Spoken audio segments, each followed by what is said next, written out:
Hello mate, my name's Gareth and welcome to Eno Wrestling. Today we're going to be looking at 5 ways to fix AEW. Not that it especially needs fixing, but the word fix is more dramatic than improve, so it makes for a better title. AEW isn't broken, but most people do seem to think that AEW is going through a little bit of a slump right now, so I'm here to make 5 suggestions for big old Tony Khan that I just think would really help improve AEW.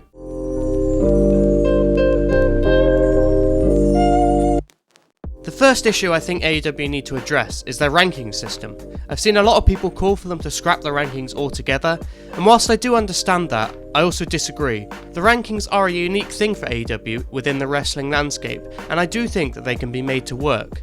However, at present, I have 3 major issues with the ranking system. Firstly, the final stretch of the year, post Full Gear, always feels significantly less important because it becomes apparent that the rankings will be wiped in a month or so. Matches simply do not have the same stakes and therefore don't appear to matter as much. This is why every year, without fail, December has mostly been a bit of a slump for AEW. On top of that, building feuds at the beginning of the year feels cheap because suddenly 2 or 3 wins is enough to get a title shot. My solution for fixing this is that rather than resetting the rankings every January 1st, AEW should just start counting wins from the last 365 days. So, for example, the rankings on June 1st, 2022 will include all results from June 1st, 2021 all the way until the present day. This would take a little extra effort to keep track of, but ultimately it's a very easy fix. Another issue I have with the rankings is that they aren't utilised enough for big non-title matches, for example a number 1 contender match. AEW has done this a couple of times, for example between Pac and John Moxley on Jericho's Cruise. I believe Pac vs Orange Cassidy was also a number 1 contenders match. But I'm not just talking about number 1 contender matches, simply just build matches in competitive ways. If one wrestler is ranked number 3, he can target the guy ranked number 2 because he wants to take his spot and climb the rankings. The rankings are there, so use them to drive short rivalries and feuds every now and then. It's a fantastic excuse to put on a banger match that also feels important, and it's so much less contrived than the means that AEW often uses to set up matches. And the third issue I have regarding the rankings is the impact that Dark and Elevation have on them, and that leads me nicely to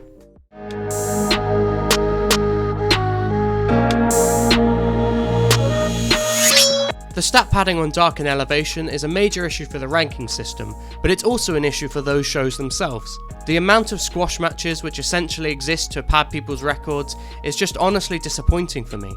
I really think you can make shows that are both fun and productive with Dark and Elevation, but AEW need to make them more appealing for fans to watch. At present, I just skim through them and watch the matches of people I like, but it would be good to see them become proper wrestling shows rather than purely showcases.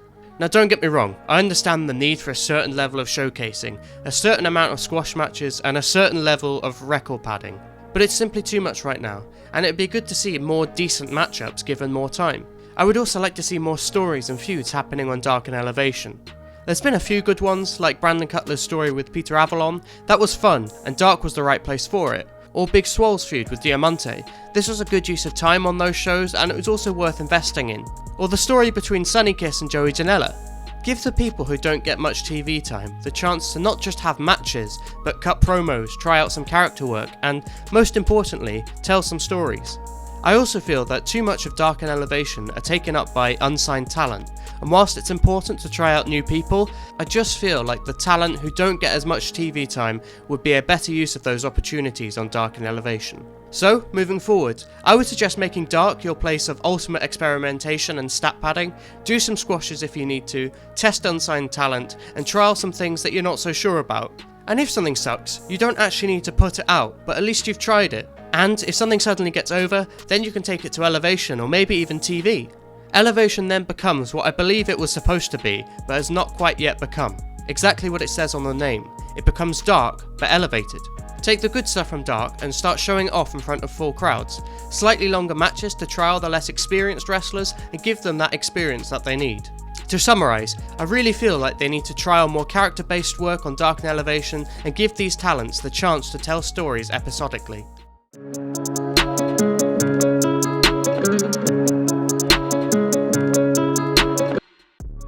AEW's women's division has been a much discussed topic since the company's inception. It felt like there was a real chance to really do something special with the division and finally have a major company that truly cared about women's wrestling.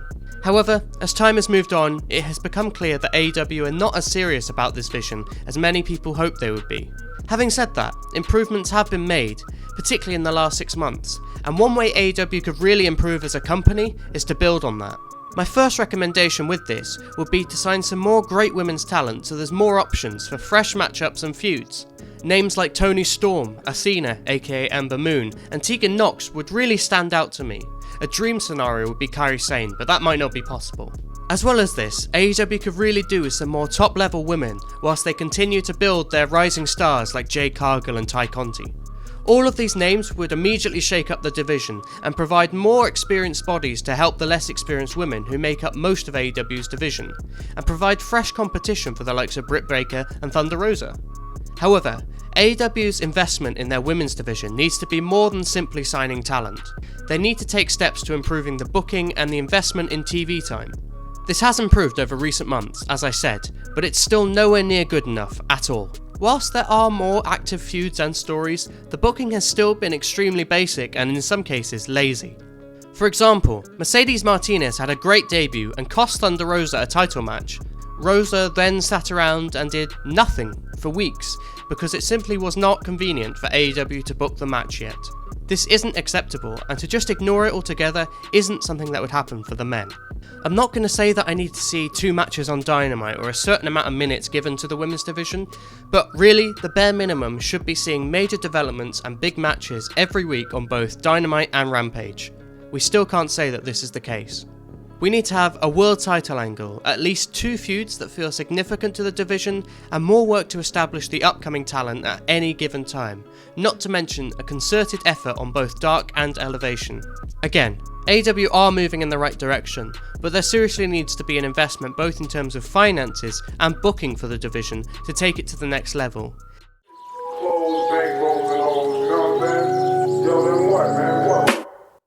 I love a good stipulation match, I feel like most fans do, but AEW have made a habit of doing them very often.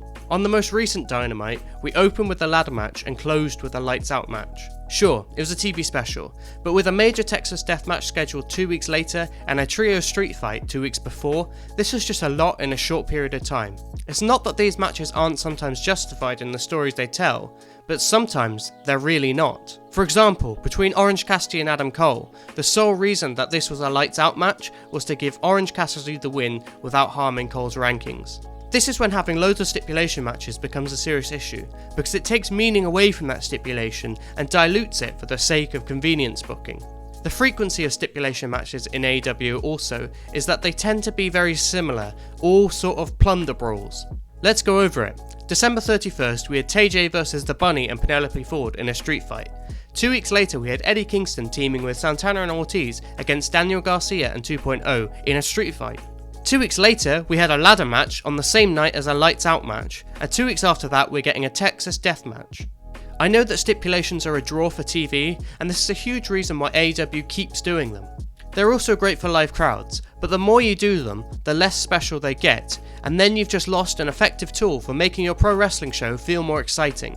I wouldn't even say to stop doing them that much, just calm down on them a little bit. Maybe once or maximum twice in a month, not 4 times with another set for 2 weeks like we've had between December 31st and February 9th.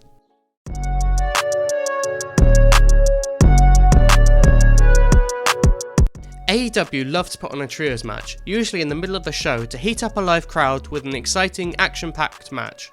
These are really fun, but there's just one issue with them. They lack any real purpose. Building a division around trios teams would give these matches added meaning and allow fans to invest that little bit more. One criticism I've seen a few times regarding the potential AEW trios division is the concern of what that might mean for AEW's traditional tag team division. Many people feel that the tag division has taken a significant dip since the levels of 2020, and I'm in agreement with that.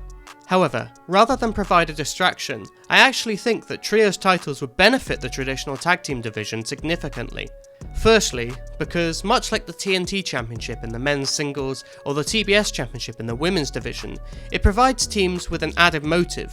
I think Trios titles could act as a sort of mid-card championship for the tag division.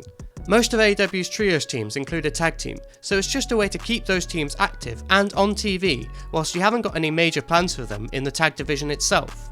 Not just providing an alternative to the tag titles though, I think the Trios titles would be a good way to help develop younger talent and platform them. For example, look at Dante Martin's alliance with Matt Sydal right now. Wait for Dante's brother Darius to come back, and then Top Flight with Matt Sydal would be a really exciting Trios team that could potentially become champions. This would be a great way of platforming Top Flight before they receive a major push in the proper tag division in the future. It's just a shame that that couldn't be with Lio Rush.